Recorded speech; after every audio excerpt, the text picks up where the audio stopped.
Ground zero खबर के प्रायोजक हमारा सुपर 35 करियर इंस्टीट्यूट नीट और नर्सिंग में सबसे ज्यादा चयन देने वाला संस्थान। पता 3rd floor Rama Govind palace, Sirmaur Chowk, Rewa.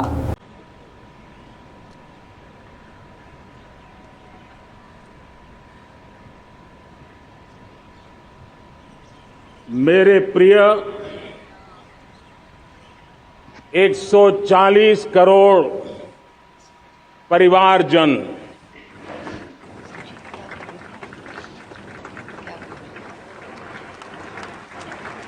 दुनिया का सबसे बड़ा लोकतंत्र और अब बहुत लोगों का अभिप्राय है कि जनसंख्या की दृष्टि से भी हम विश्व में नंबर 1 पर है। इतना बड़ा विशाल देश, 140 करोड़ देश के मेरे भाई बहन, मेरे परिवारजन आज आजादी का पर्व मना रहे हैं। मैं देश के कोटि कोटि जनों को, देश और दुनिया में भारत को प्यार करने वाले, भारत का सम्मान करने वाले, भारत का गौरव करने वाले कोटि कोटि जनों को आजादी के इस महान पवित्र पर्व की अनेक अनेक शुभकामनाएं देता हूं। मेरे प्यारे परिवारजन, पूज्य बापू के नेतृत्व में असहयोग का आंदोलन, सत्याग्रह की मूवमेंट और भगत सिंह, सुखदेव, राजगुरु जैसे अनगिनत वीरों का बलिदान, उस पीढ़ी में शायद ही कोई व्यक्ति होगा जिसने देश की आजादी में अपना योगदान न दिया हो। मैं आज देश की आजादी के जंग में जिन जिन ने योगदान दिया है, बलिदान दिए हैं, त्याग किया है, तपस्या की है, उन सबको आदरपूर्वक नमन करता हूं, उनका अभिनंदन करता हूं। आज 15 अगस्त महान क्रांतिकारी और अध्यात्म जीवन के ऋषितुल्य प्रणेता श्री अरबिंदो की 150वीं जयंती पूर्ण हो रही है। ये वर्ष स्वामी दयानंद सरस्वती के 150वीं जयंती का वर्ष है। ये वर्ष रानी दुर्गावती के 500वीं जन्मशती का बहुत ही पवित्र अवसर है, जो पूरा देश बड़े धामधूम से मनाने वाला है। ये वर्ष मीराबाई, भक्ति योग की सिरमौर मीराबाई के 525 वर्ष का भी ये पावन पर्व है। ये बार जो 26 जनवरी हम मनाएंगे, वो हमारे गणतंत्र दिवस की 75वीं वर्षगांठ होगी।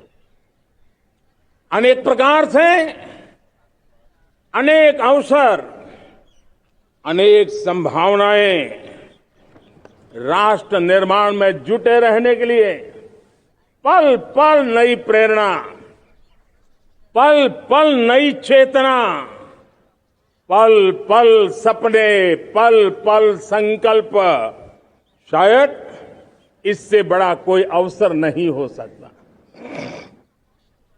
मेरे प्यारे परिवारजन, इस बार प्राकृतिक आपदा ने देश के अनेक हिस्सों में अकल्पनीय संकट पैदा किए।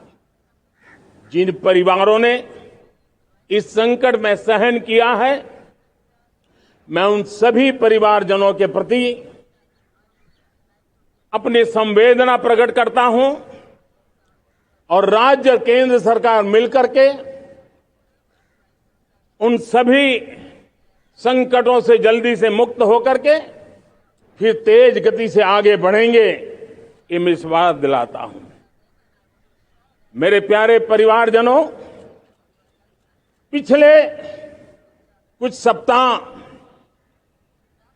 नॉर्थ ईस्ट में, विशेषकर मणिपुर में और हिंदुस्तान के भी अन्य कुछ भागों में, लेकिन विशेषकर मणिपुर में जो हिंसा का दौर चला, कई लोगों को अपना जीवन खोना पड़ा, मां बेटियों के सम्मान के साथ खिलवाड़ हुआ। लेकिन कुछ दिनों से लगातार शांति की खबरें आ रही हैं। देश मणिपुर के लोगों के साथ है। देश मणिपुर के लोगों को पिछले कुछ दिनों से जो शांति बनाए रखी है, उस शांति के पर्व को आगे बढ़ाए और शांति से ही समाधान का रास्ता निकलेगा और राज्य और केंद्र सरकार मिलकर के उन समस्याओं के समाधान के लिए भरपूर प्रयास कर रही है, करती रहेगी। मेरे प्यारे परिवारजनों, जब हम इतिहास की तरफ नजर करते हैं तो इतिहास में कुछ पल ऐसे आते हैं जो अपनी अमिट छाप छोड़ करके जाते हैं और उसका प्रभाव सदियों तक रहता है। और कभी कभी शुरुआत में वो बहुत छोटा लगता है, छोटी सी घटना लगती है, लेकिन वो अनेक समस्याओं की जड़ बन जाती है। हमें याद है 1200 साल पहले इस देश पर आक्रमण हुआ। एक छोटे से राज्य के छोटे से राजा का पराजय हुआ, लेकिन तब पता तक नहीं था कि एक घटना भारत को 1000 साल की गुलामी में फंसा देगी। और हम गुलामी में जकड़ते गए, जो आया लूटता गया, जो जिसका मन चाहा हम पे आके सवार हो गया। कैसा विपरीत काल रहा होगा वो 1000 साल का। मेरे प्यारे परिवारजनों, घटना छोटी क्यों ना हो, लेकिन 1000 साल तक प्रभाव छोड़ के रही है। लेकिन मैं आज इस बात का जिक्र इसलिए करना चाहता हूं कि भारत के वीरों ने इस कालखंड में कोई भूभाग ऐसा नहीं था, कोई समय ऐसा नहीं था जब उन्होंने देश की आजादी के लौ को जलता न रखा हो, बलिदान की परंपरा न बनाई। मां भारती बेड़ियों से मुक्त होने के लिए उठ खड़ी हुई थी, जंजीरों को झकझोर रही थी और देश की नारी शक्ति, देश की युवा शक्ति, देश के किसान, देश के गांव के लोग, मजदूर, कोई हिंदुस्तानी ऐसा नहीं था जो आजादी के सपने को लेकर के जीता न हो। आजादी को पाने के लिए मर मिटने के लिए तैयार होने वालों की एक बड़ी फौज तैयार हो गई थी। जेलों में जवानी खपाने वाले अनेक महापुरुष हमारे देश की आजादी को, इन गुलामी की बेड़ियों को तोड़ने के लिए लगे हुए थे। मेरे प्यारे परिवारजनों, जनचेतना का वो व्यापक रूप, त्याग और तपस्या का वो व्यापक रूप, जन जन के अंदर एक नए विश्वास जगाने वाला वो पल आखिरकार 1947 में देश आजाद हुआ। 1000 साल की गुलामी में संजोए हुए सपने देशवासी पूरे करते हुए देखे। साथियों, मैं 1000 साल पहले की बात इसलिए कह रहा हूं, मैं देख रहा हूं फिर एक बार देश के सामने एक मौका आया है। इस ऐसे कालखंड में हम जी रहे हैं, ऐसे कालखंड में हमने प्रवेश किया है और यह हमारा सौभाग्य है कि भारत के ऐसे अमृत काल में, यह अमृत काल का पहला वर्ष है। या तो हम जवानी में जी रहे हैं या हम मां भारती की गोद में जन्म ले चुके हैं। और ये कालखंड, मेरे शब्द लिख करके रखिए मेरे प्यारे परिवारजनों, इस कालखंड में जो हम करेंगे, जो कदम उठाएंगे, जितना त्याग करेंगे, तपस्या करेंगे, सर्वजन हिताय सर्वजन सुखाय, एक के बाद एक फैसले लेंगे, आने वाले 1000 साल का देश का स्वर्णिम इतिहास उससे अंकुरित होने वाला है। इस कालखंड में होने वाली घटनाएं आगामी 1000 साल के लिए इसका प्रभाव पैदा करने वाली है। गुलामी की मानसिकता से बाहर निकला हुआ देश पंच प्राण को समर्पित होकर के एक नए आत्मविश्वास के साथ आज आगे बढ़ रहा है। नए संकल्पों को सिद्ध करने के लिए वो जी जान से जुड़ रहा है। मेरी भारत माता, जो कभी ऊर्जा का सामर्थ्य था लेकिन राख के ढेर में दबी पड़ी थी, वो भारत मां 140 करोड़ देशवासियों के पुरुषार्थ है, उनकी चेतना से, उनकी ऊर्जा से फिर एक बार जागृत हो चुकी है। मां भारती जागृत हो चुकी है और मैं साफ देख रहा हूं दोस्तों, यही कालखंड है। पिछले 9-10 साल हमने अनुभव किया है, विश्व भर में भारत की चेतना के प्रति, भारत के सामर्थ्य प्रति एक नया आकर्षण, नया विश्वास, नई आशा पैदा हुई है। और ये प्रकाश पुंज जो भारत से उठा है, वो विश्व को उसमें अपने लिए ज्योति नजर आ रही है। विश्व को एक नया विश्वास पैदा हो रहा है। हमारा सौभाग्य है, कुछ ऐसी चीजें हमारे पास हैं जो हमारे पूर्वजों ने हमें विरासत में दी है और वर्तमान कालखंड ने गढ़ी है। आज हमारे पास डेमोग्राफी है, आज हमारे पास डेमोक्रेसी है, आज हमारे पास डायवर्सिटी है। डेमोग्राफी, डेमोक्रेसी और डायवर्सिटी की ये त्रिवेणी भारत के हर सपने को साकार करने का सामर्थ्य रखती। आज पूरे विश्व में वहां देशों की उम्र ढल रही है, ढलाव पर है, तब भारत यौवन की तरफ ऊर्जावान होकर के बढ़ रहा है। कितने बड़े गौरव का कालखंड है कि आज 30 साल की कम आयु की जनसंख्या दुनिया में सर्वाधिक कहीं है तो ये मेरे भारत मां की गोद में है, ये मेरे देश में है। और 30 साल से कम उम्र की नौजवान हो मेरे देश के पास हो, कोटि कोटि भुजाएं हो, कोटि कोटि मस्तिष्क हो, कोटि कोटि सपने, कोटि कोटि संकल्प हो, तो भाइयों बहनों, मेरे प्रिय परिवारजनों, हम इच्छित परिणाम प्राप्त करके रह सकते हैं। मेरे प्यारे परिवारजनों, देश का भाग्य ऐसी घटनाएं बदल देती है, यह सामर्थ्य देश के भाग्य को बदल देता है। भारत 1000 साल की गुलामी और आने वाले 1000 साल के भव्य भारत के बीच में पड़ाव पर हम खड़े हैं, एक ऐसी संधि पर खड़े हैं और इसलिए अब हमें न रुकना है न दुविधा में जीना है। मेरे प्यारे प्रिय परिवारजनों,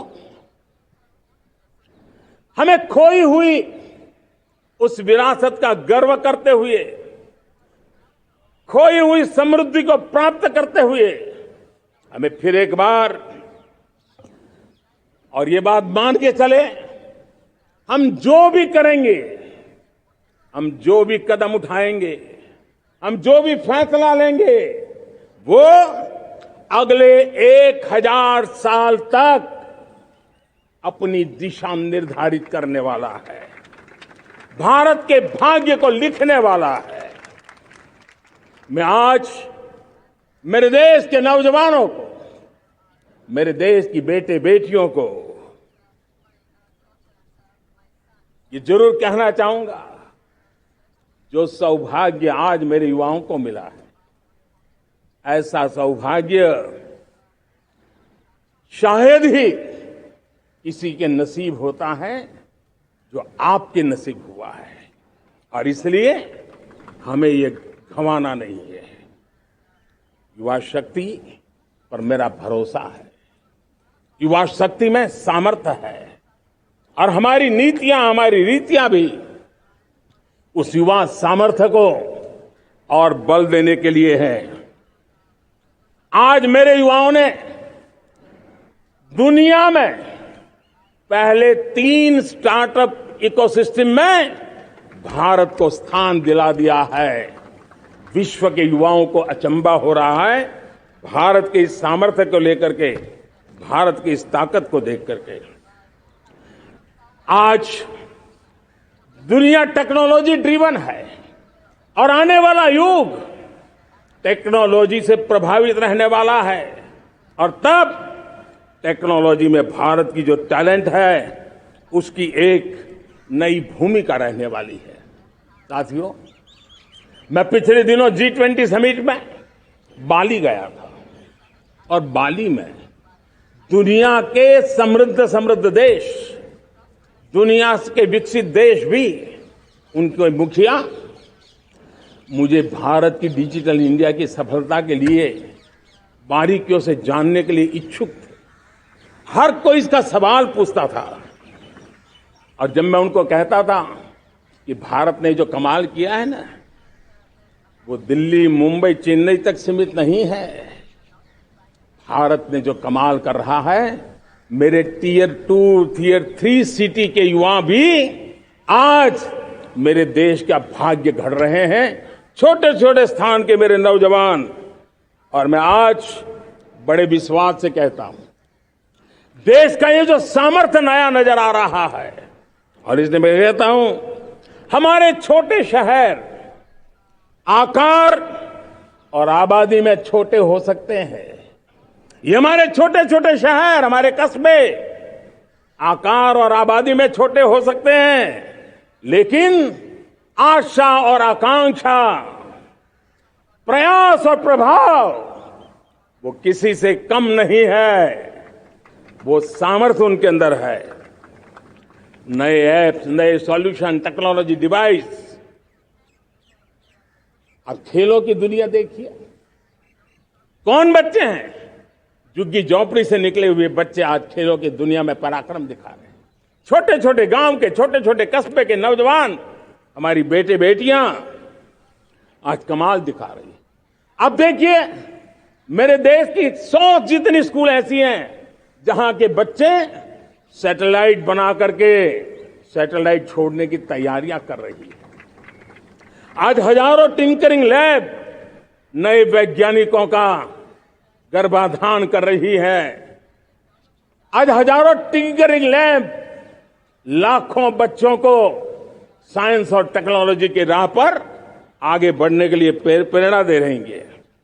मैं मेरे देश के नौजवानों को कहना चाहता हूं, अवसरों की कमी नहीं है। आप जितने अवसर चाहेंगे, ये देश आसमान से भी ज्यादा अवसर आपने देने का सामर्थ्य रखता है। मैं आज लाल किले की प्राचीर से मेरे देश की माताओं, बहनों, मेरे देश की बेटियों को हृदय से अभिनंदन करना चाहता हूं। देश आज जब पहुंचा है, अब विशेष शक्ति जुड़ रही है मेरी माताओं बहनों के सामर्थ्य की। आज देश प्रगति की राह पर चल पड़ा है, तो मैं मेरे किसान भाई बहनों का भी अभिनंदन करना चाहता हूं। ये आप ही का पुरुषार्थ है, ये आप ही का परिश्रम है कि देश आज कृषि क्षेत्र में आगे बढ़ रहा है। मैं मेरे मजदूरों का, मेरे श्रमिकों का, मेरे प्रिय परिवारजन, ऐसे कोटि कोटि श्रमिकों को आज मैं नमन करता हूं, उनका अभिनंदन कर रहा हूं। देश आज जो आधुनिकता की ओर बढ़ रहा है, विश्व की तुलना करने वाले सामर्थ्य के साथ नजर आ रहा है, उसके पीछे मेरे देश के मजदूरों का, मेरे देश के श्रमिकों का बहुत बड़ा योगदान है। आज समय कहता है कि लाल किले की प्राचीर से मैं उनका अभिनंदन करूं, उनका अभिवादन करूं। और ये मेरे परिवारजन 140 करोड़ देशवासी, मेरे इन श्रमिकों का, रेहड़ी पटरी वालों का, फूल सब्जी बेचने वालों का हम सम्मान करते हैं। मेरे देश को आगे बढ़ाने में, मेरे देश को प्रगति की नई ऊंचाई पर ले जाने में प्रोफेशनल्स की बहुत बड़ी भूमिका है, बढ़ती रही है। चाहे साइंटिस्ट हो, चाहे इंजीनियर्स हो, डॉक्टर्स हो, नर्सिस हो, शिक्षक हो, आचार्य हो, यूनिवर्सिटीज हो, गुरुकुल हो, हर कोई मां भारती का भविष्य उज्जवल बनाने के लिए अपनी पूरी ताकत से लगा हुआ है। मेरे प्यारे परिवारजनों,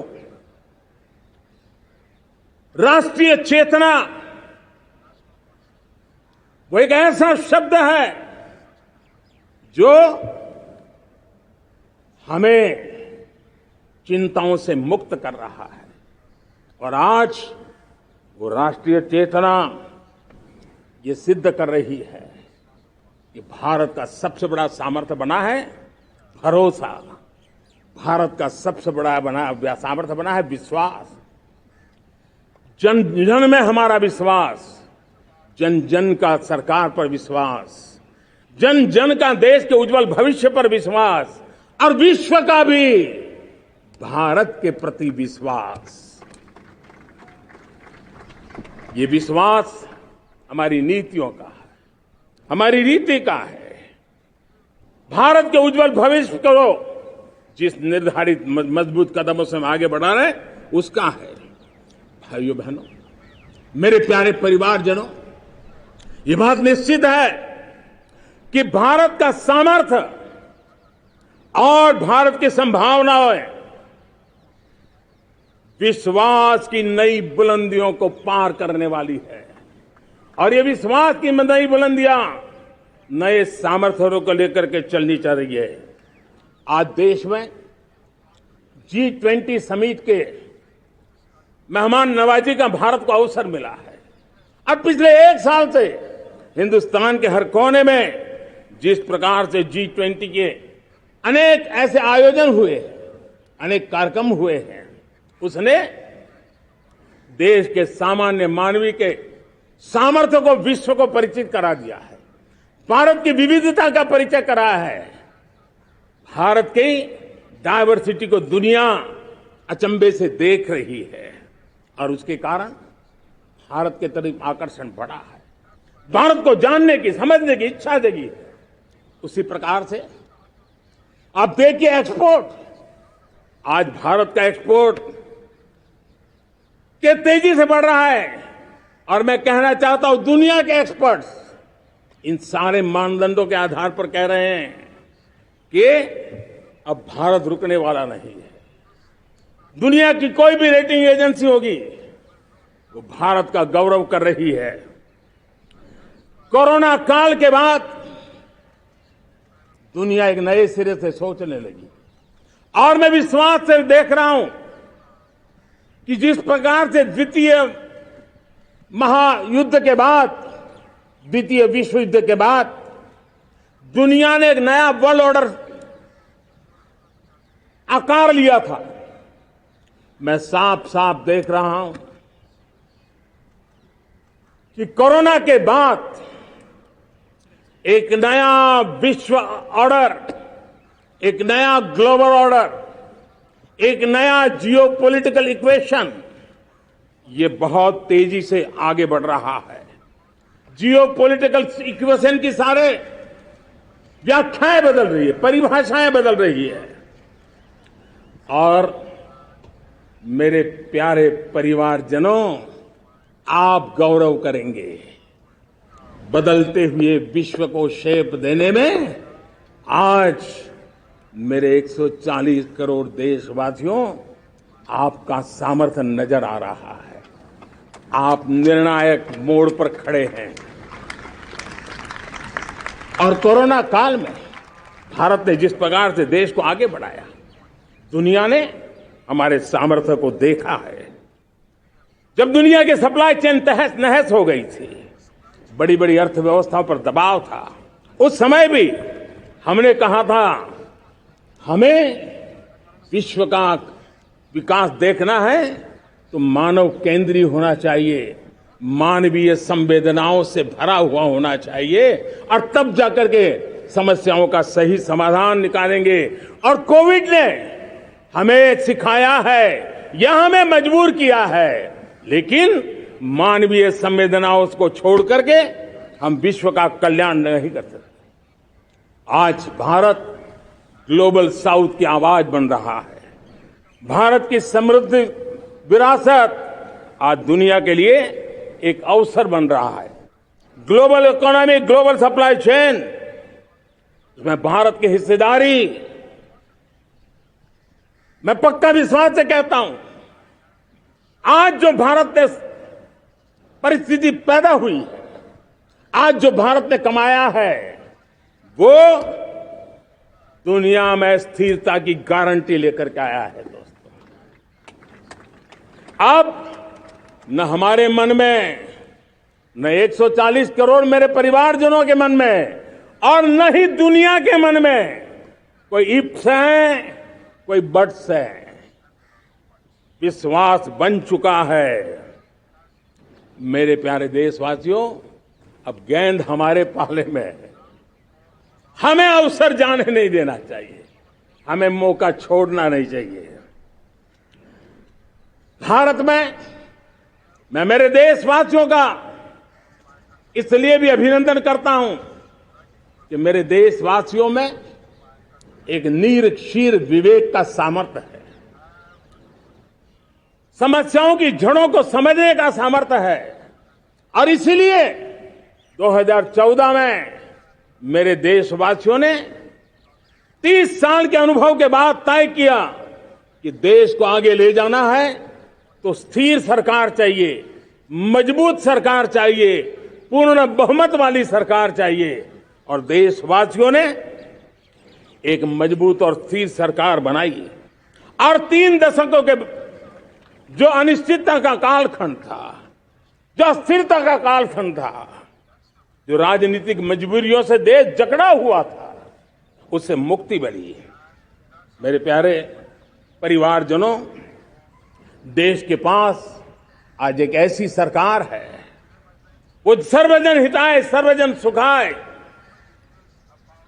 देश के संतुलित विकास के लिए समय का पल पल और जनता की पाई पाई, जनता की भलाई के लिए लगा रही है। और मेरी सरकार, मेरे देशवासियों का मन एक बात से जुड़ा हुआ है। हमारे हर निर्णय, हमारे हर दिशा, उसका एक ही मानदंड है, नेशन फर्स्ट, राष्ट्र प्रथम। और राष्ट्र प्रथम यही दूरगामी परिणाम, सकारात्मक परिणाम पैदा करने वाला है। देश में बड़े स्तर पर काम हो रहा है। और लेकिन मैं कहना चाहूंगा, 2014 में आपने एक मजबूत सरकार बनाई, और मैं कहता हूं 2014 में और 2019 में आपने एक सरकार फॉर्म की, तो मोदी में रिफॉर्म करने की हिम्मत आई। आपने ऐसी सरकार फॉर्म की कि मोदी को रिफॉर्म की हिम्मत आई। और जब मोदी ने एक के बाद एक रिफॉर्म किए, तो मेरे ब्यूरोक्रेसी के लोग, मेरे लाखों हाथ पैर जो हिंदुस्तान के कोने कोने में सरकार के हिस्से के रूप में काम कर रहे हैं, उन्होंने ब्यूरोक्रेसी ने ट्रांसफॉर्म करने के लिए परफॉर्म करने की जिम्मेवारी बखूबी निभाई और उन्होंने परफॉर्म करके दिखाया और जनता जनार्दन जुड़ गई तो वो ट्रांसफॉर्म होता भी नजर आ रहा है। और इसलिए रिफॉर्म, परफॉर्म, ट्रांसफॉर्म ये कालखंड अब भारत के भविष्य को गढ़ रहा है और हमारी सोच देश की उस ताकतों को बढ़ावा देने पर है जो आने वाले 1000 साल की नींव को मजबूत करने वाले। दुनिया को युवा शक्ति की जरूरत है, युवा स्किल की जरूरत है। हमने अलग स्किल मिनिस्ट्री बनाई, वो भारत की आवश्यकताओं को तो पूरी करेगी, वो दुनिया की आवश्यकताओं को पूरी करने का भी सामर्थ्य रखेगी। हमने जल शक्ति मंत्रालय बनाया। मंत्रालय की बनाने की रचना को भी अगर कोई एनालिसिस करेगा ना तो इस सरकार के मन मस्तिष्क को बड़े अच्छे ढंग से आप समझ पाएंगे। हमने जल शक्ति मंत्रालय बनाया। ये जल शक्ति मंत्रालय हमारे देश के एक एक देशवासियों को पीने का शुद्ध पानी पहुंचे, पर्यावरण की रक्षा के लिए पानी के प्रति संवेदनशील व्यवस्थाएं विकसित हो, उस पर हम बल रहे हैं। हमारे देश में कोरोना के बाद दुनिया देख रही है होलिस्टिक हेल्थ केयर, ये समय की मांग है। हमने अलग आयुष मंत्रालय बनाया और योग और आयुष आज दुनिया में अपना परचम लहरा रहे हैं। हमने दुनिया को हमारे कमिटमेंट के कारण विश्व का हमारे प्रति ध्यान गया है। अगर हम ही हमारे इस सामर्थ्य को नकार देंगे तो फिर दुनिया कैसे स्वीकार करेगी। लेकिन जब मंत्रालय बना तो दुनिया को भी उसका मूल्य समझ में आया। मत्स्य पालन, हमारा इतना बड़ा समुद्री तट, हमारे कोटि कोटि मछुआरे भाई बहन, उनका कल्याण भी हमारे दिलों में है। और इसलिए हमने अलग से मत्स्य पालन को लेकर के, पशुपालन को लेकर के, डेयरी को लेकर के अलग मंत्रालय की रचना की, ताकि समाज के जिस वर्ग के लोग पीछे रह गए उनको हम साथ लें। देश में सरकारी अर्थव्यवस्था के हिस्से होते हैं, लेकिन समाज की अर्थव्यवस्था का एक बड़ा हिस्सा है कोऑपरेटिव मूवमेंट।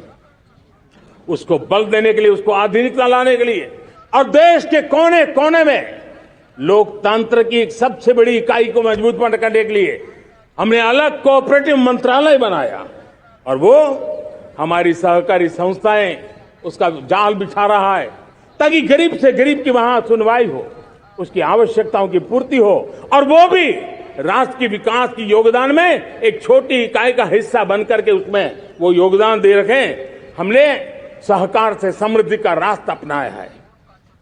मेरे प्यारे परिवारजनों, जब हम 2014 में आए थे तो हम वैश्विक अर्थव्यवस्था में 10वें नंबर पर थे और आज 140 करोड़ देशवासियों का पुरुषार्थ रंग लाया है कि हम विश्व की अर्थव्यवस्था में 5वें नंबर पर पहुंच चुके हैं। और ये ऐसे ही नहीं हुआ है। जो एक भ्रष्टाचार का राक्षस देश को दबोचे हुए थे, लाखों करोड़ के घोटाले अर्थव्यवस्था को डामाडोल कर रहे थे, गवर्नेंस फ्रेजाइल फाइल में देश की पहचान होने लगी थी, लीकेजेस को हमने बंद किया, मजबूत अर्थव्यवस्था बनाई, हमने गरीब कल्याण के लिए ज्यादा से ज्यादा धन खर्चने का प्रयास किया। और आज मैं देशवासियों को बताना चाहता हूं कि जब देश आर्थिक रूप से समृद्ध होता है तो सिर्फ तिजोरी नहीं भरती है, देश का सामर्थ्य बढ़ता है, देशवासियों का सामर्थ्य बढ़ता है। और तिजोरी का पाई पाई अगर ईमानदारी से जनता जनार्दन के लिए खर्च करने का संकल्प लेने वाली सरकार हो तो परिणाम के साथ है। मैं 10 साल का हिसाब तिरंगे की साक्षी में लाल किले की प्राचीर से मेरे देशवासियों को दे रहा हूं। आंकड़े देख करके आपको लगेगा इतना बड़ा बदलाव, इतना बड़ा सामर्थ्य 10 साल पहले राज्यों को 30 लाख करोड़ रुपए भारत सरकार की तरफ से जाते थे। पिछले 9 साल में यह आंकड़ा 100 लाख करोड़ पर पहुंचा है। पहले स्थानीय निकाय के विकास के लिए भारत सरकार के खजाने से 70,000 करोड़ रुपया जाता था। आज वो 3 लाख करोड़ से भी ज्यादा जा रहा है। पहले गरीबों के घर बनाने के लिए 90,000 करोड़ रुपया खर्च होता था। आज वो 4 गुना होकर के 4 लाख करोड़ से भी ज्यादा खर्च गरीबों के घर बनाने के लिए हो रहा है। पहले गरीबों को यूरिया सस्ता मिले, जो यूरिया की बैग दुनिया के कुछ बाजारों में 3,000 में बिकती है, वो यूरिया की बैग मेरे किसानों को 300 में मिले। और इसलिए देश की सरकार 10 लाख करोड़ रुपया मेरे किसानों की यूरिया में सब्सिडी दे रहा है। मुद्रा योजना 20 लाख करोड़ रुपए, उससे भी ज्यादा मेरे देश के नौजवानों को स्वरोजगार के लिए, अपने व्यवसाय के लिए, अपने कारोबार के लिए दिए हैं। 8 करोड़ लोगों ने नया कारोबार शुरू किया है। और 8 करोड़ लोगों ने कारोबार शुरू किया है, ऐसा नहीं, हर कारोबारी ने एक या दो लोगों को रोजगार दिया है। 8 से 10 करोड़ नए लोगों को रोजगार देने का सामर्थ्य ये मुद्रा योजना से लाभ लेने वाले 8 करोड़ नागरिकों को करा है। एमएसएमईज को करीब 3.5 लाख करोड़ रुपए की मदद से कोरोना के संकट में भी उनको डूबने नहीं दिया, मरने नहीं दिया, उनको एक ताकत दी है। 1 रैंक 1 पेंशन मेरे देश के सेना के जवानों का एक सम्मान का विषय था। 70,000 करोड़ रुपया भारत की तिजोरी से आज पहुंचा है, मेरे निवृत्त सेना के नायकों के जेब में, उनके परिवार में पहुंचा है। सभी कैटेगरी में, मैंने तो कुछ ही गिनाए, मैं ज्यादा समय लेना नहीं चाहता। हर कैटेगरी में पहले की तुलना में अनेक गुना धन देश के विकास के लिए, कोने कोने में रोजगार पैदा करने के लिए, पाई पाई का उपयोग भारत का भाग्य बदलने के लिए हो, और इसलिए हमने काम किया है। और मेरे प्यारे प्रियजनों, इतना ही नहीं, हमने इन सारे प्रयासों का परिणाम है कि आज 5 साल के मेरे एक कार्यकाल में, 5 साल के कार्यकाल में, 5 साल में 13.5 करोड़ मेरे गरीब भाई बहन गरीबी की जंजीरों को तोड़ करके न्यू मिडिल क्लास के रूप में बाहर आए हैं। जीवन का इससे बड़ा कोई संतोष नहीं होता। मेरे प्यारे प्रिय परिवारजनों, और जब 13.5 करोड़ लोग गरीबी की इस मुसीबतों से बाहर निकलते हैं, तो कैसी कैसी योजनाएं उनको मदद दी है। उनको आवास योजना का लाभ मिलना, पीएम स्वनिधि से 50,000 करोड़ रुपया रेहड़ी पटरी वालों तक पहुंचाया है। आने वाले दिनों में, आने वाली विश्वकर्मा जयंती पर एक कार्यक्रम हम लागू करेंगे। इस विश्वकर्मा जयंती पर हम करीब 13-15 हजार करोड़ रुपया से, जो परंपरागत कौशल्य से रहने वाले लोग, जो औजार से और अपने हाथ से काम करने वाला वर्ग है, ज्यादातर ओबीसी समुदाय से, हमारे सुथार हो, हमारे सोनार हो, हमारे राजमिस्त्री हो, हमारे कपड़े धोने वाले काम करने वाले लोग हो, हमारे बाल काटने वाले भाई बहन परिवार हो, ऐसे लोगों को एक नई ताकत देने के लिए हम आने वाले महीने में विश्वकर्मा जयंती पर विश्वकर्मा योजना लॉन्च करेंगे और करीब 13-15 हजार करोड़ से उसका प्रारंभ करेंगे। हमने पीएम किसान सम्मान निधि में 2.5 लाख करोड़ रुपया सीधा मेरे देश के किसानों के खाते में जमा किया है। हमने जल जीवन मिशन, हर घर में शुद्ध पानी पहुंचे, 2 लाख करोड़ रुपया खर्च किया है। हमने आयुष्मान भारत योजना, ताकि गरीब को बीमारी के कारण अस्पताल जाने से जो मुसीबत होती थी उसको मुक्ति दिलाना, उसको दवाई मिले, उसका उपचार हो, ऑपरेशन हो, अच्छे से अच्छी हॉस्पिटल में हो। आयुष्मान भारत योजना के तहत 70,000 करोड़ रुपए हमने लगाए हैं। पशुधन, देश ने कोरोना वैक्सीन की बात तो देश को याद है, 40,000 करोड़ रुपए लगाए, वो तो याद है। लेकिन आपको जानकर के खुशी होगी, हमने पशुधन को बचाने के लिए करीब करीब 15,000 करोड़ रुपया पशुधन के टीकाकरण के लिए लगाया है। मेरे प्यारे देशवासियों, मेरे प्यारे परिवारजनों, जन औषधि केंद्रों ने देश के सीनियर सिटीजन्स को, देश के मध्यम वर्गीय परिवार को एक नई ताकत दी है। जिस संयुक्त परिवार में अगर किसी को एक डायबिटीज जैसा हो जाए, 2-3 हजार रुपया दवाई का बिल स्वाभाविक हो जाता है। हमने जन औषधि केंद्र से जो दवाई बाजार में 100 रुपए में मिलती है, वो 10 रुपया, 15 रुपया, 20 रुपए में दी। और आज देश में 1,000 जन औषधि केंद्रों से मेरे इन बीमारी में जिनको दवाई की जरूरत थी, ऐसे लोगों के करीब 20,000 करोड़ रुपया उनके जेब में बचा है। और ये ज्यादातर मध्यम वर्ग के परिवार के लोग हैं। लेकिन आज उसकी सफलता को देखते हुए मैं देशवासियों को कहना चाहता हूं, जैसे हम एक विश्वकर्मा योजना लेकर के समाज के उस वर्ग को छूने वाले हैं, अब देश में 10,000 जन औषधि केंद्र से हम 25,000 जन औषधि केंद्र का लक्ष्य लेकर के आने वाले दिनों में काम करने वाले हैं। मेरे प्यारे परिवारजनों, जब देश में गरीबी कम होती है तो देश की मध्यम वर्ग की ताकत बहुत बढ़ती है।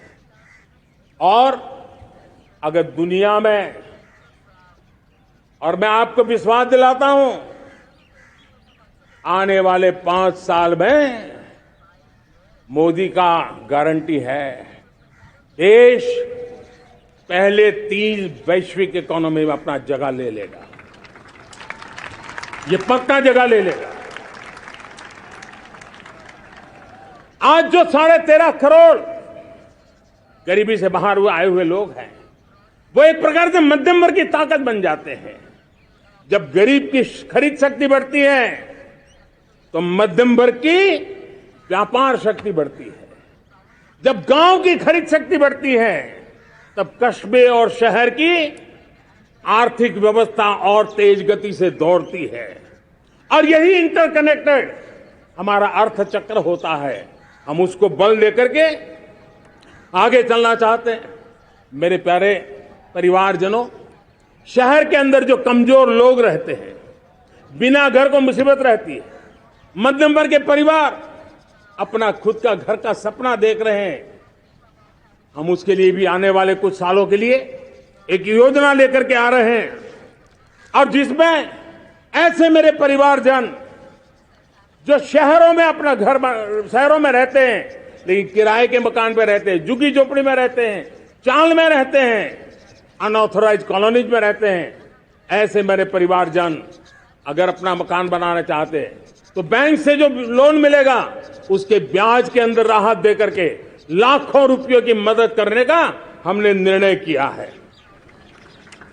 मेरे मध्यम वर्ग के परिवार को जब 2 लाख से 7 लाख इनकम टैक्स की सीमा बढ़ जाती है तो सबसे बड़ा लाभ सैलरी क्लास को होता है, मेरे मध्यम वर्ग को होता है। इंटरनेट का डेटा बहुत महंगा था 2014 के पहले, आज दुनिया का सबसे सस्ता इंटरनेट का डेटा का खर्चा हो रहा है। हर परिवार के पैसे बच रहे हैं। मेरे प्यारे परिवारजनों, विश्व कोरोना के बाद अभी तक उभर नहीं पाया है। युद्ध ने फिर एक नई मुसीबत पैदा की। आज दुनिया महंगाई के संकट से जूझ रही है। पूरी दुनिया की अर्थव्यवस्था को महंगाई ने दबोच के रखा है। हम भी दुनिया से जिन सामान की जरूरत होती है लाते हैं, तो हमें सामान तो इंपोर्ट करते हैं। हमारा दुर्भाग्य है कि हमें महंगाई भी इंपोर्ट करनी पड़ती है, क्योंकि पूरी दुनिया को महंगाई ने जकड़ के रखा है। लेकिन मेरे प्यारे परिवारजनों, भारत ने महंगाई को नियंत्रित रखने के लिए भरसक प्रयास किए हैं। पिछले कालखंड की तुलना में हमें कुछ सफलता भी मिली है, लेकिन इतने से संतोष नहीं मान सकते। दुनिया से हमारी चीजें अच्छी है, इतने बात से हम सोच नहीं सकते। मुझे तो मेरे देशवासियों को महंगाई की बोझ कम से कम हो, इस दिशा में और भी कदम उठाने हैं और हम उस कदम को उठा के रहेंगे। मेरा प्रयास निरंतर जारी रहेगा। मेरे प्यारे परिवारजनों, आज देश अनेक क्षमताओं को लेकर के आगे बढ़ रहा है। देश आधुनिकता की तरफ आगे बढ़ने के लिए काम कर रहा है। आज देश रिन्यूएबल एनर्जी पे काम कर रहा है। आज देश ग्रीन हाइड्रोजन पे काम कर रहा है। देश की स्पेस पे क्षमता बढ़ रही है, तो देश की डीप सी मिशन में भी सफलता के साथ आगे चल रहा है। देश में रेल आधुनिक हो रही है, तो वंदे भारत बुलेट ट्रेन भी आज देश के अंदर काम कर रही है। गांव गांव पक्की सड़कें बन रही है, तो इलेक्ट्रिक बसें, मेट्रो की रचना भी आज देश में हो रहे हैं। आज गांव गांव तक इंटरनेट पहुंच रहा है, तो क्वांटम कंप्यूटर के लिए भी देश तय कर रहता है। नैनो यूरिया, नैनो डीएपी, उस पर काम हो रहा है, तो दूसरी तरफ जैविक खेती पर भी हम बल दे रहे हैं। आज किसान उत्पादक संघ एफपीओ का निर्माण हो रहा है, तो हम सेमीकंडक्टर का भी निर्माण करने के लिए चाह रहे हैं। हम दिव्यांग जनों के लिए एक सुगम भारत के निर्माण के लिए काम करते हैं, तो हम पैरालंपिक में भी हिंदुस्तान का तिरंगा झंडा गाड़ने के लिए मेरे दिव्यांग जनों को सामर्थ्यवान बना रहे हैं। हम खिलाड़ियों को स्पेशल ट्रेनिंग दे रहे हैं।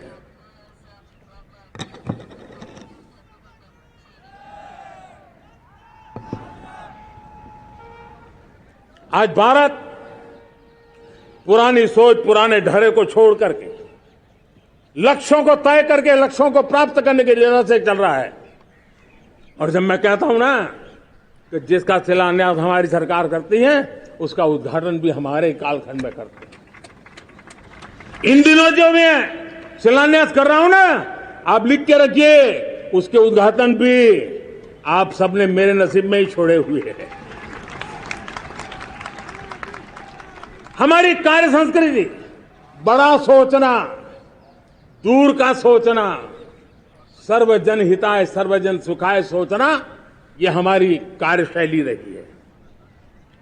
और सोच से भी ज्यादा, संकल्प से भी ज्यादा हासिल कैसे करना, इस ऊर्जा के साथ हम काम करते हैं। हमने आजादी के काल अमृत महोत्सव में 75,000 अमृत सरोवर बनाने का संकल्प किया था। उस समय हमने हर जिले में 75 अमृत सरोवर बनाने का संकल्प किया था। करीब 50-55 हजार अमृत सरोवर की कल्पना की थी, लेकिन आज करीब 75,000 अमृत सरोवर का काम निर्माण हो रहा है। ये अपने आप में बहुत बड़ा काम हो रहा है। जनशक्ति और जल शक्ति की ताकत भारत के पर्यावरण की रक्षा में भी काम आने वाली है। 18,000 गांवों तक बिजली पहुंचाना, जनधन बैंक खाते खोलना, बेटियों के लिए शौचालय बनाना, सारे टारगेट समय के पहले पूरी शक्ति से पूरे करेगा। और जब भारत ठान लेता है तो उसे पूरा करके रहता है। ये हमारा ट्रैक रिकॉर्ड कहता है। 200 करोड़ वैक्सीनेशन का काम, दुनिया हमें जब पूछती है 200 करोड़ सुनती है, उनकी आंखें फट जाती है। इतना बड़ा काम ये मेरे देश के आंगनवाड़ी वर्कर, हमारी आशा वर्कर, हमारी हेल्थ वर्कर, उन्होंने करके दिखाया। यह मेरे देश का सामर्थ्य है। 5G को रोल आउट किया, दुनिया में सबसे तेज गति से 5G रोल आउट करने वाला मेरा देश है। 700 से अधिक जिलों तक हम पहुंच चुके हैं और अब 6G की भी तैयारी कर रहे हैं। हमने टास्क फोर्स बना दिया है। रिन्यूएबल एनर्जी, हम टारगेट से पहले चले हैं। हमने रिन्यूएबल एनर्जी 2030 का जो टारगेट तय किया था, 21-22 में इसको पूरा कर दिया। हमने इथेनॉल में 20% ब्लेंडिंग की बात कही थी, वो भी हमने समय से 5 साल पहले पूरा कर दिया। हमने $500 बिलियन के एक्सपोर्ट की बात की थी, वो भी समय के पहले $500 बिलियन से ज्यादा कर दिया। हमने तय किया, जो हमारे देश में 25 साल से चर्चा हो रही थी कि देश में नई संसद बने। पार्लियामेंट का कोई सत्र ऐसा नहीं था नई संसद के। ये मोदी है, समय के पहले नई संसद बना करके रख दिया। मेरे प्यारे भाई बहनों, ये काम करने वाली सरकार है, निर्धारित लक्ष्यों को पार करने वाली सरकार है। ये नया भारत है, ये आत्मविश्वास से भरा हुआ भारत है, ये संकल्पों को चरितार्थ करने के लिए जी जान से जुटा हुआ भारत है। और इसलिए ये भारत न रुकता है, ये भारत न थकता है, ये भारत न हाँफता है और न ही ये भारत हारता है। और इसलिए मेरे प्यारे परिवारजनों, आर्थिक शक्ति बढ़ी है तो हमारी सामरिक शक्ति को भी एक नई ताकत मिली है। हमारी सीमाएं पहले से अधिक सुरक्षित हुई है और मेरे सीमा पर बैठे हुए मेरे जवान जो देश की सीमाओं की रक्षा कर रहे हैं और मेरे देश की आंतरिक सुरक्षा के संभालने वाले यूनिफॉर्म फोर्सेस, मैं आजादी के इस पावन पर्व पर उनको भी अनेक अनेक बधाई देते हुए मेरी बात को आगे बढ़ाता हूं। सेना का अधिकरण हो, हमारी सेना युवा बने, हमारी सेना बैटल के लिए रेडी, युद्ध योग्य बने, इसलिए निरंतर रिफॉर्म का काम आज हमारी सेना में हो रहा है। मेरे प्यारे परिवारजनों, आए दिन हम लोग सुना करते थे, यहां बम धमाका हुआ, वहां बम धमाका हुआ, हर जगह पे लिखा हुआ रहता था कि इस बैग को मत छूना, अनाउंसमेंट होते रहते थे। आज देश सुरक्षा की अनुभूति कर रहा है और जब सुरक्षा होती है, शांति होती है, तो प्रगति के नए अरमान हम पूरे कर सकते हैं। उसको लिए सीरियल बम धमाके का जमाना बीती हुई बात हो गई है। निर्दोषों के जो मौत होते थे वो बीते हुए कल की बात हो गई है। आज देश में आतंकी हमलों में भारी कमी आई है। नक्सल प्रभावित क्षेत्रों में भी बहुत बड़ा बदलाव आया है, बहुत बड़ा परिवर्तन का एक वातावरण बना है। मेरे प्यारे परिवारजनों, प्रगति के हर चीज में, लेकिन जब 2047 हम एक विकसित भारत का सपना लेकर के चल रहे हैं तब, और वो सपना नहीं 140 करोड़ देशवासियों का संकल्प है और उस संकल्प को सिद्ध करने के लिए परिश्रम की पराकाष्ठा भी है। और उसकी सबसे बड़ी ताकत होती है वो राष्ट्रीय चरित्र होता है। दुनिया में जिन जिन देशों ने प्रगति की है, दुनिया में जो जो देश संकटों से वो पार करके निकले हैं, उसमें हर चीज के साथ साथ एक महत्वपूर्ण कैटलिक एजेंट रहा है, वो राष्ट्रीय चरित्र रहा है। और हमें राष्ट्रीय चरित्र के लिए और बल देते हुए हमें आगे बढ़ना होगा। हमारा देश, हमारा राष्ट्रीय चरित्र ओजस्वी हो, तेजस्वी हो, पुरुषार्थी हो, पराक्रमी हो, प्रखर हो, ये हम सबका सामूहिक दायित्व है। और आने वाले 25 साल हम एक ही मंत्र को लेकर चले, ये हमारे राष्ट्रीय चरित्र के सिरमौर होना चाहिए। एकता का संदेश, भारत की एकता को जीना, भारत की एकता को आंच आए, न ऐसी मेरी भाषा होगी, न ऐसा मेरा कोई कदम होगा। हर पल देश को जोड़ने का प्रयास मेरी तरफ से भी होता रहेगा। भारत की एकता हमें सामर्थ्य देती है। उत्तर हो, दक्षिण हो, पूर्व हो, पश्चिम हो, गांव हो, शहर हो, पुरुष हो, नारी हो, हम सब ने एकता के भाव के साथ और विविधता भरे देश में एकता का सामर्थ्य होता है। और दूसरी महत्व की बात मैं देख रहा हूं, अगर 2047 में हमें हमारे देश को विकसित भारत के रूप में देखना है तो हमें श्रेष्ठ भारत के मंत्र को जीना होगा, हमें चरितार्थ करना होगा। अब हमारे प्रोडक्शन में, मैंने 2014 में कहा था जीरो डिफेक्ट, जीरो इफेक्ट।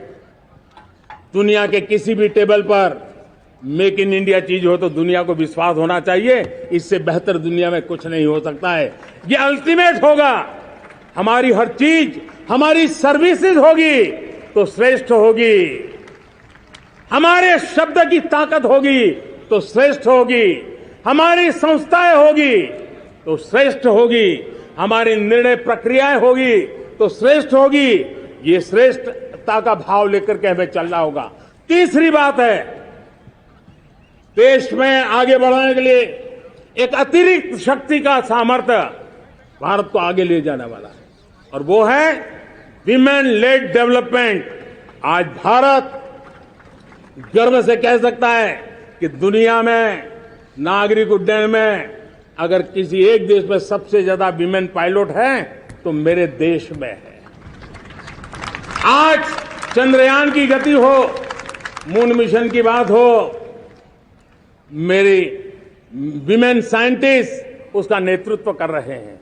आज विमेन सेल्फ हेल्प ग्रुप हो, मेरी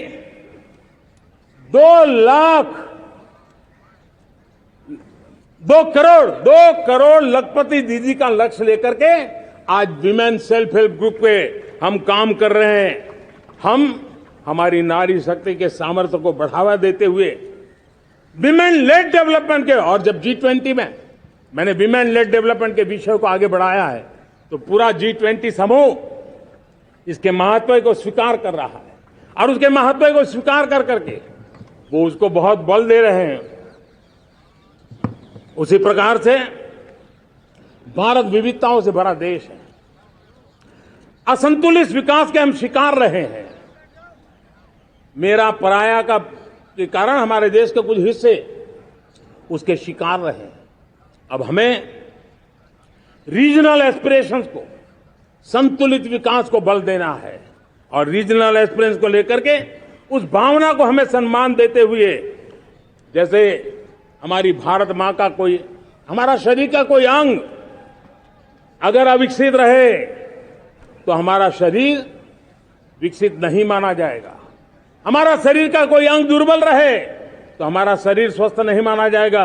वैसे ही मेरी भारत माता, उसका कोई एक भूभाग भी, समाज का कोई तबका भी अगर दुर्बल रहे तो मेरी भारत माता समर्थ है, स्वस्थ है, ऐसा बैठ करके हम नहीं बैठ सकते।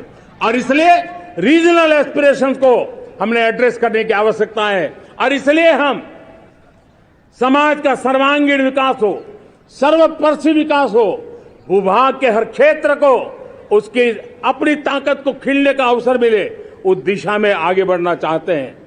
मेरे प्यारे परिवारजनों, भारत एक मदर ऑफ डेमोक्रेसी है। भारत मॉडल ऑफ डाइवर्सिटी भी है।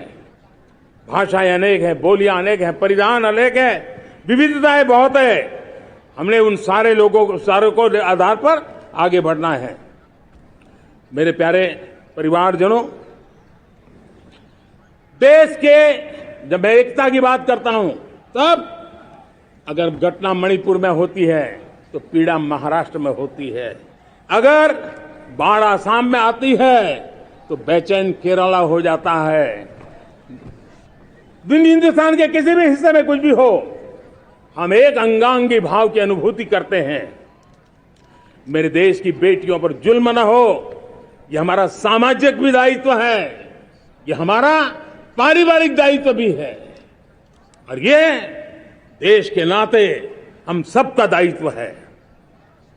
आज जब अफगानिस्तान से गुरु ग्रंथ साहब के स्वरूप को लाते हैं तो पूरा देश गौरव की अनुभूति करता है।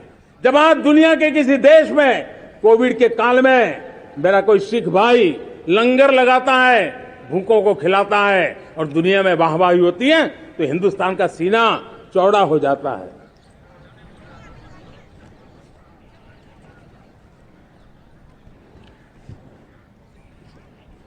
मेरे प्यारे परिवारजनों, हमारे लिए जब नारी सम्मान की बात करते हैं, मुझे अभी एक देश में दौरा कर रहा था, तो वहां एक बहुत ही सीनियर मिनिस्टर, उसने मुझे एक सवाल पूछा। उसने कहा, आपके यहां बेटियां साइंस और इंजीनियरिंग के विषयों की पढ़ाई करती हैं क्या? उसमें क्या था? मैंने उनको कहा, आज मेरे देश में लड़कों से ज्यादा बेटियां आज स्टेम यानी साइंस, टेक्नोलॉजी, इंजीनियरिंग और मैथ्स अधिकतम भाग मेरी बेटियां ले रही है, तो उनके लिए अचरज था। ये सामर्थ्य आज हमारे देश का देख रहा है। मेरे प्यारे परिवारजनों, आज 10 करोड़ महिलाएं विमेन सेल्फ हेल्प में जुड़ी हुई है। और विमेन सेल्फ हेल्प ग्रुप के साथ आप गांव में जाएंगे तो आपको बैंक वाली दीदी मिलेगी, आपको आंगनवाड़ी वाली दीदी मिलेगी, आपको दवाई देने वाली दीदी मिलेगी। और अब मेरा सपना है 2 करोड़ लखपति दीदी बनाने का, गांव में 2 करोड़ लखपति दीदी। और इसके लिए एक नया अभिगम भेजा, साइंस और टेक्नोलॉजी। हमारे गांव की महिलाओं का भी सामर्थ्य देखता हूं मैं, और इसलिए हम एक नई योजना सोच रहे हैं कि हमारे एग्रीकल्चर सेक्टर में टेक्नोलॉजी आए, एग्री टेक को बल मिले। इसलिए विमेन सेल्फ हेल्प ग्रुप की बहनों को हम ट्रेनिंग देंगे, ड्रोन चलाने की, ड्रोन रिपेयरिंग की हम ट्रेनिंग देंगे। और हजारों ऐसे विमेन सेल्फ हेल्प ग्रुप को भारत सरकार ड्रोन देगी, ट्रेनिंग देगी, और हमारे एग्रीकल्चर के काम में ड्रोन की सेवाएं उपलब्ध हो।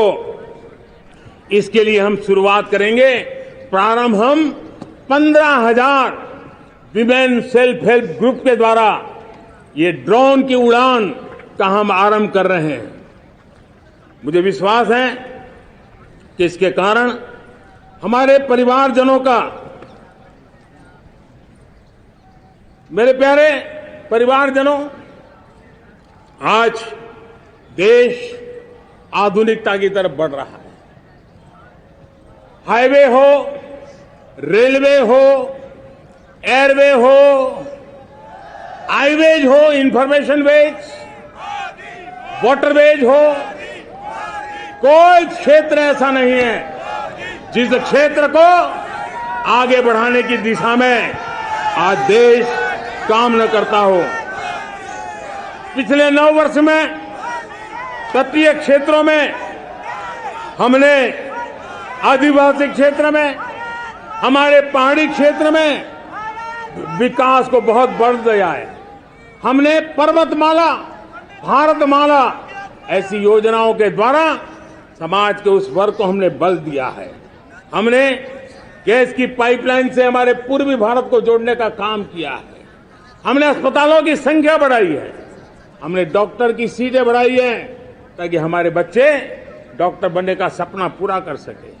हमने मातृभाषा में पढ़ाने पर बल दिया है, अब मातृभाषा में वो पढ़ाई कर सके उस दिशा में।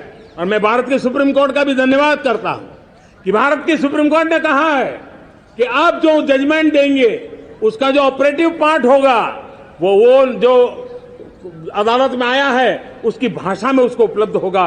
मातृभाषा का महात्म्य आज बढ़ रहा है।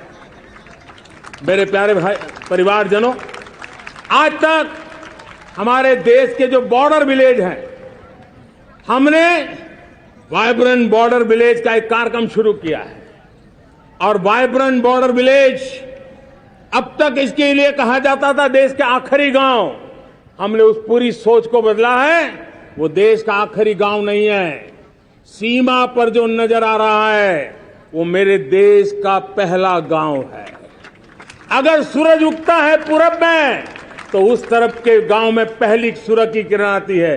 अगर सूरज ढलता है तो इस तरफ के गांव में आखिरी किरण उसका लाभ मिलता है। ये मेरे पहले गांव है और मुझे खुशी है कि आज मेरे इस कार्यक्रम के विशेष मेहमान, ये जो पहले गांव है, सीमावर्ती गांव है, उसके 600 प्रधान आज इस लाल किले की प्राचीर के इस महत्वपूर्ण कार्यक्रम का हिस्सा बनने के लिए आए। पहली बार वो इतनी दूर तक आए हैं, नए संकल्प और सामर्थ्य के साथ जुड़ने के लिए आया है। मेरे प्यारे परिवारजनों, हमने संतुलित विकास के लिए एस्पिरेशनल डिस्ट्रिक्ट, एस्पिरेशनल ब्लॉक की कल्पना की और आज उसके सुखद परिणाम मिल रहे हैं। आज राज्य के जो नॉर्मल पैरामीटर्स हैं, जो एस्पिरेशनल डिस्ट्रिक्ट कभी बहुत पीछे थे, वो आज राज्य में भी अच्छा करने लग गए हैं। और मुझे विश्वास है कि आने वाले दिनों में ये हमारे आकांक्षी जिले, हमारे आकांक्षी बॉल अवश्य आगे बढ़ेंगे। जैसे मैंने कहा था, भारत का चरित्र की चर्चा कर रहा था, तो मैंने पहला कहा था भारत की एकता, दूसरा कहा था भारत श्रेष्ठता की तरफ बल दें, तीसरा कहा था विमेन लेड डेवलपमेंट की मैंने बात कही थी। और मैं आज एक बात और कहना चाहता हूं कि हम जैसे रीजनल एस्पिरेशन मैंने चौथी बात कही थी, पांचवी महत्व की बात, और भारत ने अब उस दिशा में ध्यान, और वो है हमारा राष्ट्रीय चरित्र विश्व मंगल के लिए सोचने वाला होना चाहिए। हमें देश को इतना मजबूत बनाना है जो विश्व मंगल के लिए भी अपनी भूमिका अदा करे। और आज कोरोना के बाद मैं देख रहा हूं जिस प्रकार से संकट की घड़ी में देश ने दुनिया की मदद की, उसका परिणाम है कि आज दुनिया में हमारा देश एक विश्व मित्र के रूप में, विश्व का अटूट साथी के रूप में आज मेरे देश की पहचान बनी है। हमें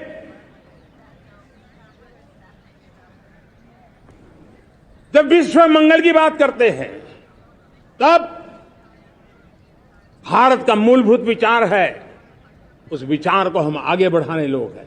और मुझे खुशी है कि आज अमेरिकी संसद के भी कई चुने हुए गणमान्य प्रतिनिधि भी आज हमारे 15 अगस्त के इस अवसर में हमारे बीच में मौजूद है। भारत की सोच कैसी है, हम विश्व मंगल की बात को कैसे आगे बढ़ाते हैं। अब देखिए, हम जब सोचते हैं तो क्या कहते हैं, हमने दुनिया के सामने ये दर्शन रखा है और दुनिया उस दर्शन को लेकर के हमारे साथ जुड़ रही है। हमने कहा one sun, one world, one grid. Renewable energy के क्षेत्र में एक बहुत बड़ा हमारा स्टेटमेंट है, आज दुनिया उसको स्वीकार कर रही है। कोविड के बाद हमने दुनिया को कहा हमारा अप्रोच होना चाहिए वन अर्थ, वन हेल्थ। समस्याओं का समाधान तभी होगा जब मानव को, पशु को, पौधे को बीमारी के संबंध में समान रूप से एड्रेस किया जाएगा, तब जाकर के हम करेंगे। हमने G20 समिट के लिए दुनिया के सामने कहा है one world, one family, one future. इस सोच को लेकर के चल रहे हैं। हमने क्लाइमेट को लेकर के दुनिया जो संकट से जूझ रही है, हमने रास्ता दिखाया है, लाइफ मिशन लॉन्च किया है, लाइफस्टाइल फॉर एनवायरमेंट। हमने दुनिया के सामने इंटरनेशनल सोलर अलायंस बनाया और आज दुनिया के कई देश इंटरनेशनल सोलर अलायंस का हिस्सा बन रहे हैं। हमने बायोडायवर्सिटी का महत्व देखते हुए बिग कैट अलायंस की व्यवस्था को हमने आगे बढ़ाया है। हमने प्राकृतिक आपदा के कारण, ग्लोबल वार्मिंग के कारण इंफ्रास्ट्रक्चर का जो नुकसान होता है, उसके लिए दूरगामी व्यवस्थाओं की जरूरत है और इसलिए coalition for disaster resilient infrastructure CDRI एक समाधान के रूप में दुनिया को दिया है। विश्व आज समुद्रों को संघर्ष का केंद्र बना रहा है, तब हमने दुनिया को सागर का प्लेटफॉर्म दिया है जो वैश्विक समुद्री शांति की गारंटी बन सकता है। हमने पारंपरिक चिकित्सा पद्धतियों को बल देते हुए WHO का ग्लोबल लेवल का सेंटर हिंदुस्तान में बनाने की दिशा में काम किया है। हमने योग और आयुष के द्वारा विश्व कल्याण और विश्व के स्वस्थता की दिशा में काम किया है और आज भारत विश्व मंगल की मजबूत नींव डाल रहा है। इस मजबूत नींव को आगे बढ़ाना हम सबका काम है, हम सबकी जिम्मेवारी है। मेरे प्यारे परिवारजनों, सपने अनेक है, संकल्प साफ है, नीतियां स्पष्ट है, नियत के सामने कोई सवाल या निशान नहीं है, लेकिन कुछ सच्चाइयों को हमें स्वीकार करना पड़ेगा और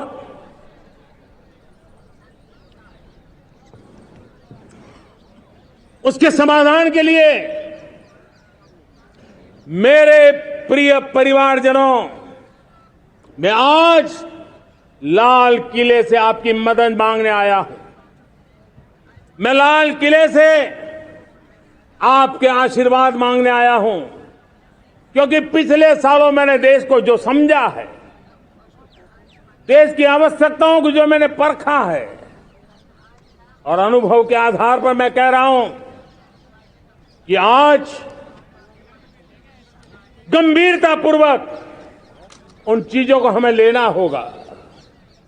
आजादी के अमृतकाल में 2047 में जब देश आजादी के 100 साल मनाएगा, उस समय दुनिया में भारत का तिरंगा झंडा विकसित भारत का तिरंगा झंडा होना चाहिए।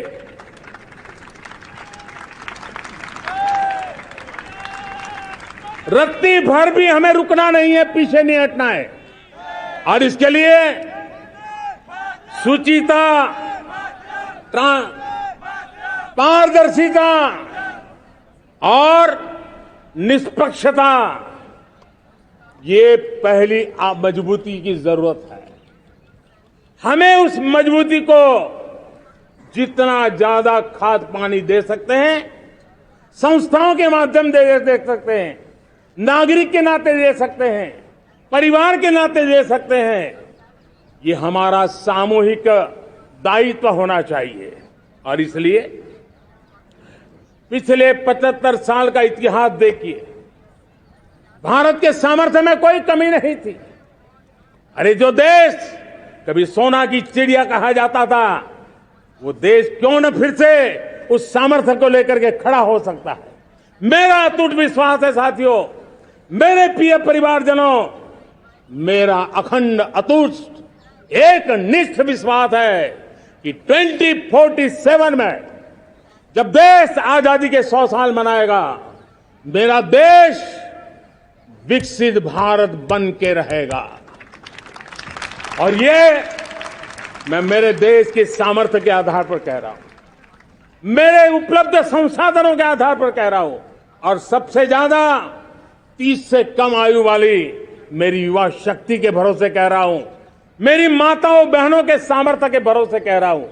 लेकिन उसके सामने अगर कोई रुकावट है, कुछ विकृतियां पिछले 75 साल में ऐसे घर कर गई है, हमारी समाज व्यवस्था का ऐसा हिस्सा बन गई है कि कभी कभी तो हम आंख भी बंद कर देते हैं। अब आंख बंद करने का समय नहीं है। अगर सपनों को सिद्ध करना है, संकल्प को पार करना है, तो हमें ये आंख मिचौली बंद करके, आंख में आंख मिला करके 3 बुराइयों से लड़ना बहुत समय की मांग है। हमारे देश की सारी समस्याओं की जड़ में भ्रष्टाचार ने दिमक की तरह देश की सारी व्यवस्थाओं को, देश के सामर्थ्य को पूरी तरह नोच लिया है। भ्रष्टाचार से मुक्ति, भ्रष्टाचार के खिलाफ जंग हर इकाई में, हर क्षेत्र में। और मैं देशवासियों, मेरे प्रिय परिवारजनों, ये मोदी के जीवन का कमिटमेंट है। ये मेरे व्यक्तित्व का एक कमिटमेंट है कि मैं भ्रष्टाचार के खिलाफ लड़ाई लड़ता रहूंगा। दूसरा, हमारे देश को नोच लिया है परिवारवाद ने। इस परिवारवाद ने देश को जिस प्रकार से जकड़ के रखा है, उसने देश के लोगों का हक छीना है।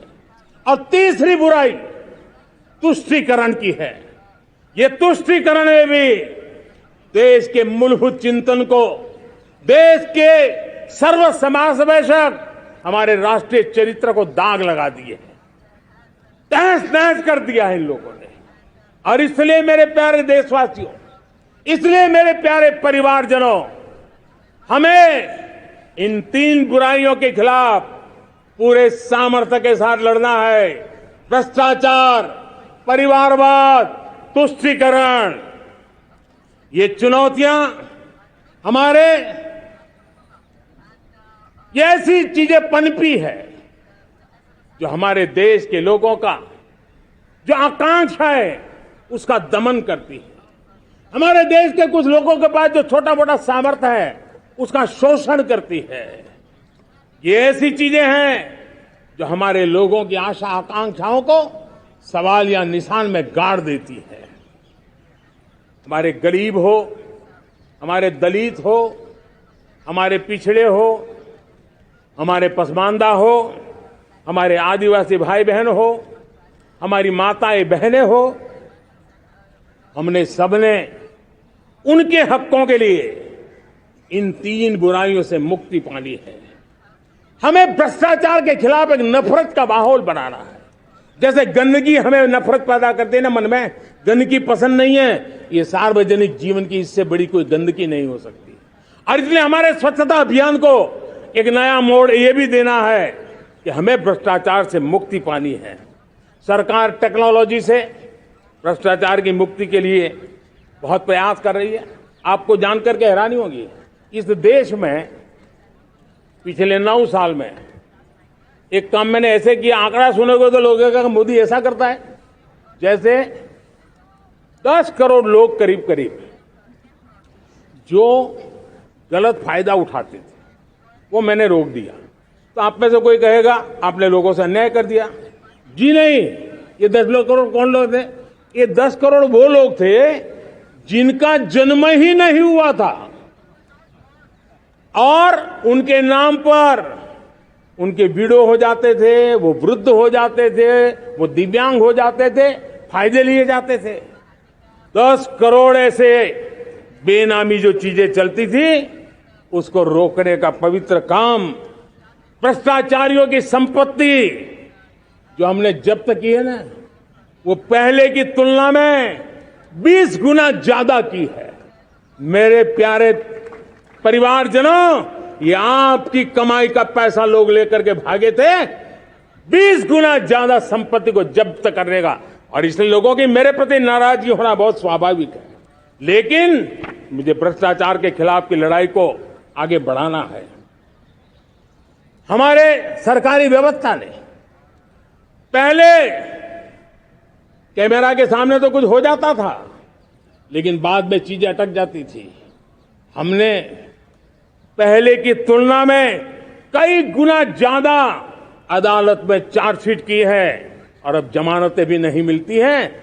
वैसी पक्की व्यवस्था को लेकर के हम आगे बढ़ रहे हैं, क्योंकि हम ईमानदारी से भ्रष्टाचार के खिलाफ लड़ रहे हैं। आज परिवारवाद और तुष्टीकरण, इसने देश का बहुत बड़ा दुर्भाग्य किया है। अब लोकतंत्र में ये कैसे हो सकता है कि पॉलिटिकल पार्टी, और मैं विशेष बल दे रहा हूं पॉलिटिकल पार्टी, आज मेरे देश के लोकतंत्र में एक ऐसी विकृति आई है जो कभी भारत के लोकतंत्र को मजबूती नहीं दे सकती। और वो क्या है बीमारी? परिवारवादी पार्टियां। और उनका तो मंत्र क्या है? Party of the family, by the family and for the family. इनका तो जीवन मंत्र यही है कि उनकी पॉलिटिकल पार्टी, उनका राजनीतिक दल परिवार का, परिवार के द्वारा और परिवार के लिए, परिवारवाद और भाई भतीजावाद प्रतिभाओं के दुश्मन होते हैं, योग्यता को नकारते हैं, सामर्थ्य को स्वीकार नहीं करते हैं। और इसलिए परिवारवाद इस देश के लोकतंत्र की मजबूती के लिए उसकी मुक्ति जरूरी है। सर्वजन हिताय सर्वजन सुखाय, हर किसी को हक मिले इसलिए, और सामाजिक न्याय के लिए भी ये बहुत। उसी प्रकार से तुष्टीकरण ने सामाजिक न्याय का सबसे बड़ा नुकसान किया। अगर सामाजिक न्याय को तबाह किसने किया है तो ये तुष्टीकरण की सोच, तुष्टीकरण की राजनीति, तुष्टीकरण का सरकारी योजनाओं का तरीका, इसने सामाजिक न्याय को मौत के घाट उतार दिया है। और इसलिए हमें तुष्टीकरण, भ्रष्टाचार, ये विकास का सबसे बड़ा दुश्मन है। अगर देश विकास चाहता है, देश 2047 विकसित भारत का सपना का साकार करना चाहता है, तो हमारे लिए आवश्यक है कि हम किसी भी हालत में देश में भ्रष्टाचार को सहन नहीं करेंगे। इस मूड को लेकर के चलना चाहिए। मेरे प्यारे परिवारजनों, हम सबका एक बहुत बड़ा महत्वपूर्ण दायित्व है। आपने जिस प्रकार से जिंदगी जी है, हमारे आने वाली पीढ़ी को ऐसी जिंदगी जीने के लिए मजबूर करना, यह हमारा गुनाह है।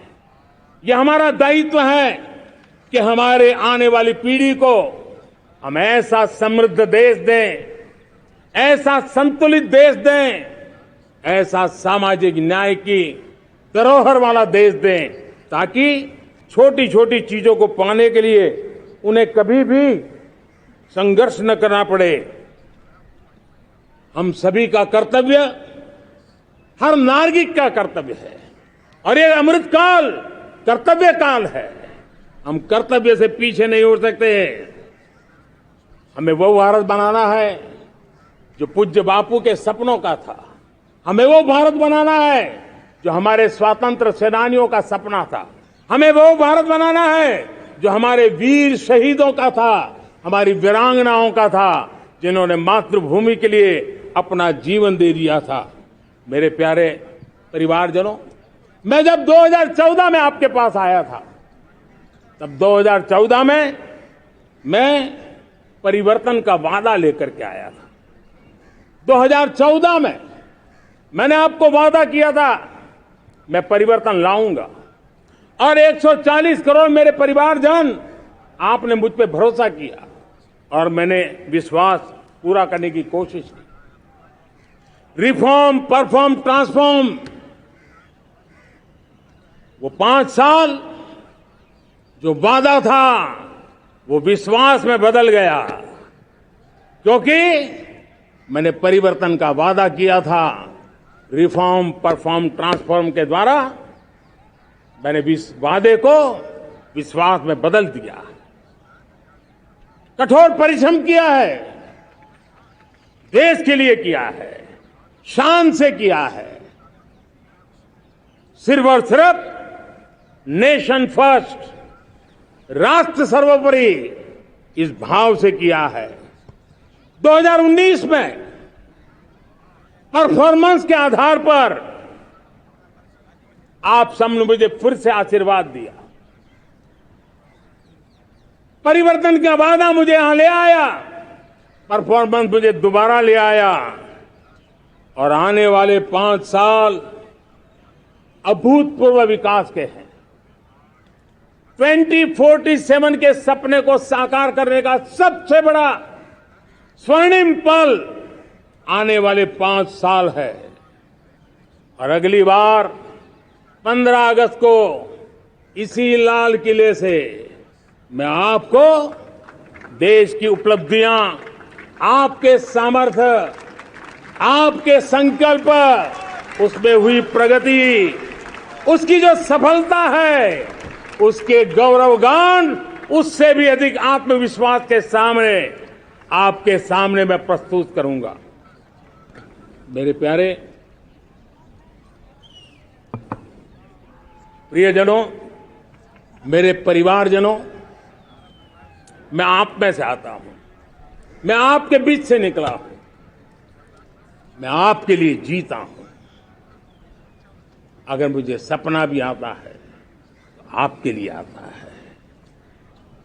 अगर मैं पसीना भी बहाता हूं तो आपके लिए बहाता हूं, क्योंकि इसलिए नहीं कि आपने मुझे दायित्व दिया है, मैं इसलिए कर रहा हूं कि आप मेरे परिवारजन हैं, और आपके परिवार के सदस्य के नाते मैं आपके किसी दुख को देख नहीं सकता हूं, मैं आपके सपनों को चूर चूर होते नहीं देख सकता हूं, मैं आपके संकल्प को सिद्धि तक ले जाने के लिए आपका एक साथी बन करके, आपका एक सेवक बन करके, आपके साथ जुड़े रहने का, आपके साथ जीने का, आपके लिए जूझने का मैं संकल्प लेकर के चला हुआ इंसान हूं और मुझे विश्वास है हमारे पूर्वजों ने आजादी के लिए जो जंग लड़ा था, जो सपने देखे थे, वो सपने हमारे साथ है।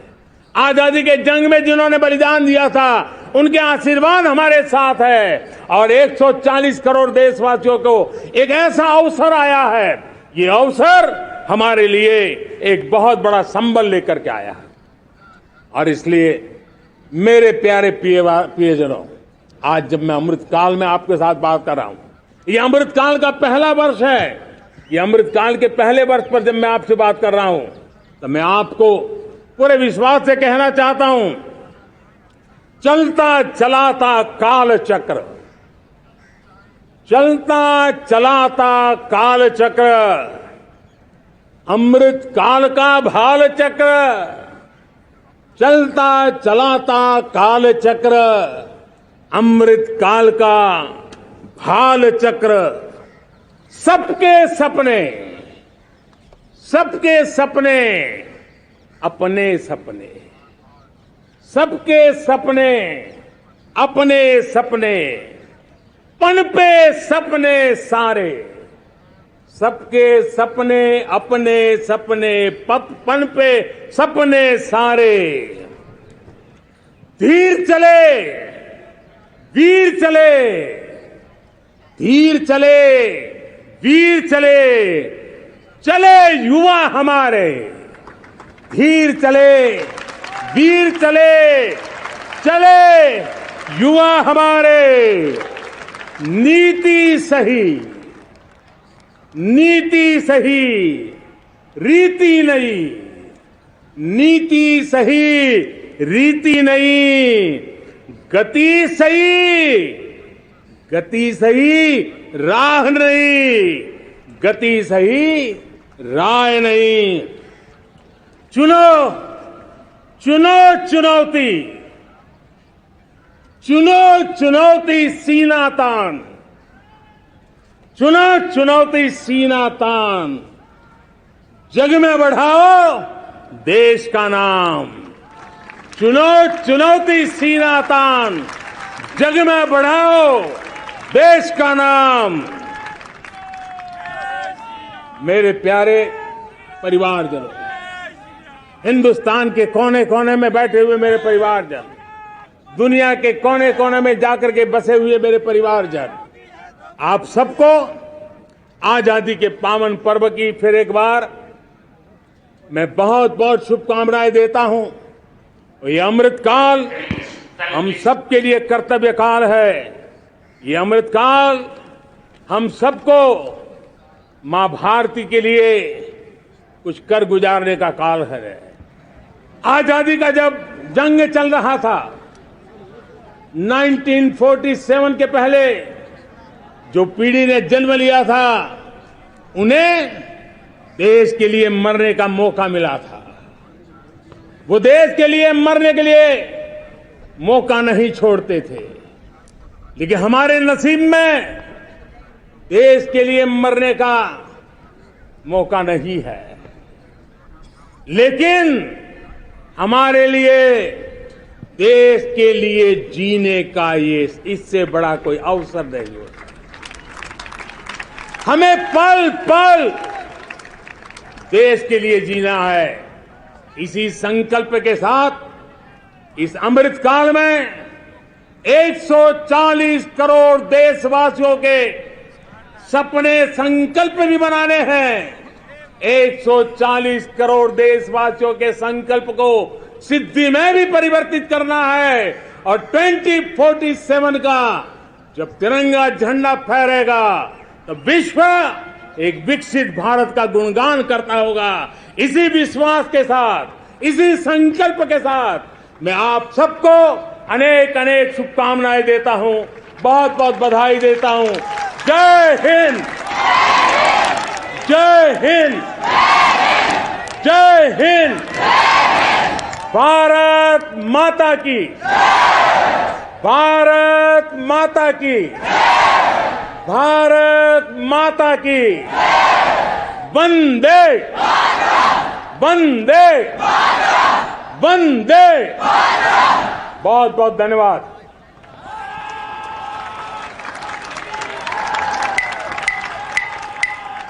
गण मन अधिनायक